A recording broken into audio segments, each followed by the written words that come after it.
ایک جگہ پہ آیا کہ ایک سال میں ایک دفعہ آزمائے جاتے ہیں، یہ کس سینس میں آتا ہے؟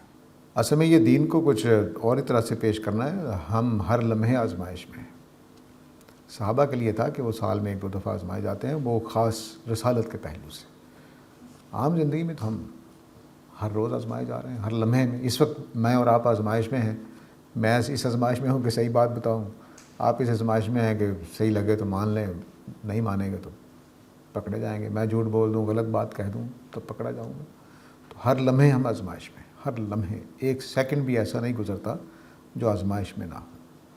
ہاں بڑی آزمائشیں اللہ تعالیٰ کی طرف سے کوئی سال میں ایک دو، زندگی میں ایک دو، وہ ایک اور چیز ہے. مثلا حادثہ ہو گیا، مثلا میرے والد فوت ہوئے، بڑے بھائی فوت ہوئے، تو ایک بڑی آزمائش ہے، والدہ فوت ہوئیں.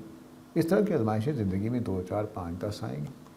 لیکن یہ آزمائش کے ہر لمحے ایمان آزمائش میں کیوں نہیں ہے؟